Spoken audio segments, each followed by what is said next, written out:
So I'm using Apex's RC's on and off switch to control the lights. And I'm using channel 4.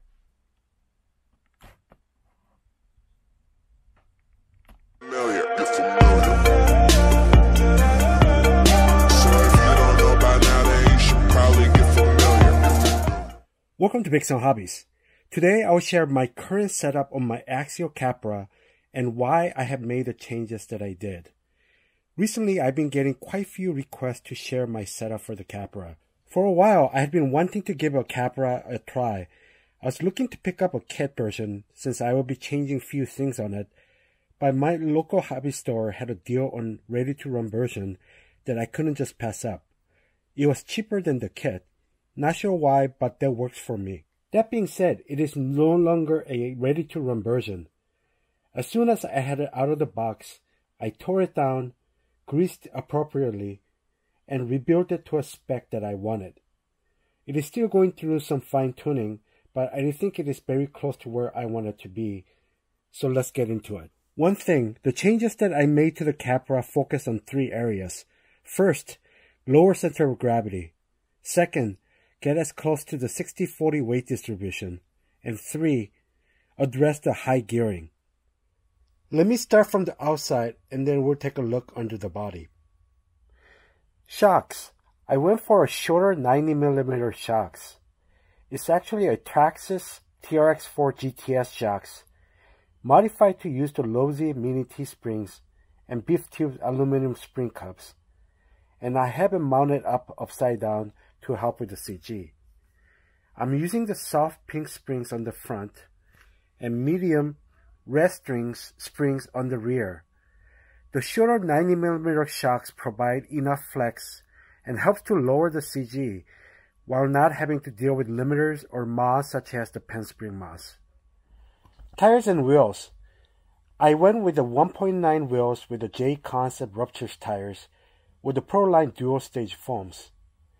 I went with 1.9 wheels to try to keep the CG lower, but I went with the Ruptures as it is one of the taller 1.9 tires at 4.92 inches and still one of the better performing tires.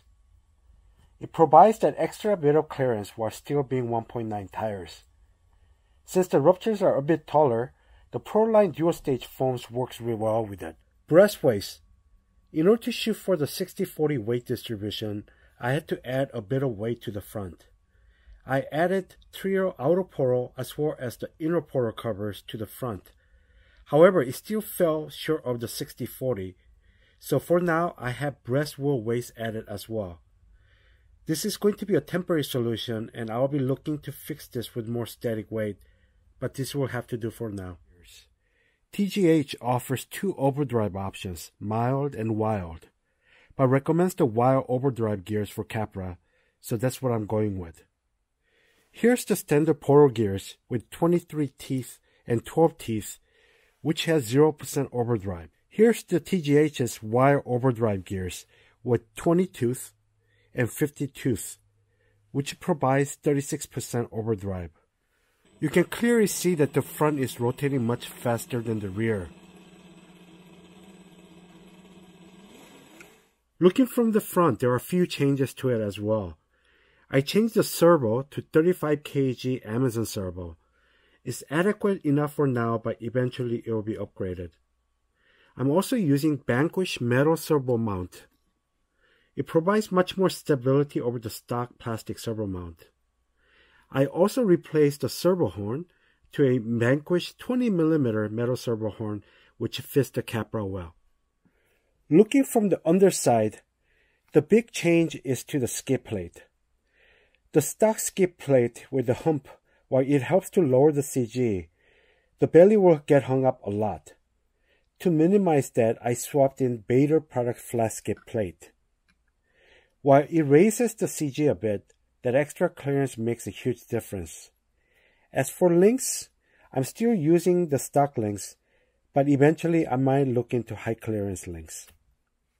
Looking at the rear, it is stock as of now, but I do plan to install a upper link riser once it's available to help with the climbing. Now let's look under the body. You can see the Bader skid plate. One of the benefits of the Bader skid is that you can install the bigger motor without modifying the skid. But I decided to stick with the 540 Ken motor. One of the biggest issues with stock Capra is the high gearing. I try to address it by changing the pinion gear to 11-tooth pinion gear and going with the Hams Hobby's Crawlmaster Sport 5-turn 540 motor with 13T. It helped tremendously with the low-end control while still having enough punch at the high end. The combination works really well, and I do not have any hit issues. As for the ESC, I went with the trusty Hobbywing 1080 ESC. I think it's the best value brushed ESC at this price, and I'll post a link to my 1080 setting up at the top corner. I've been using FlySky FS-BS6, a 6-channel receiver, made it to a FlySky GT5 transmitter. I'm using channel 1 for steering, channel 2 for the ESC, and channel 3 for the dig servo, and I'm using channel 4 for lice. If at some point, if I decide to go forward stereo, I will have enough force for it. As for the front and rear links on the Bader skid, I have them mounted at the lowest possible point on the Bader skid.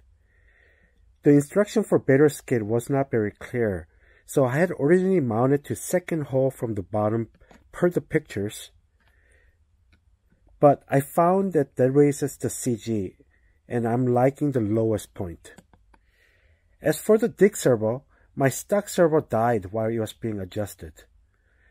So I decided to go with AGFRC's digital high torque micro wing servo, who supposedly makes the servos for the reefs. Lastly, I mentioned that I'm using channel 4 for the lights. Having the lights on all the times was sucking up the battery more than I wanted. So I'm using Apex's RC's on and off switch to control the lights. And I'm using channel 4.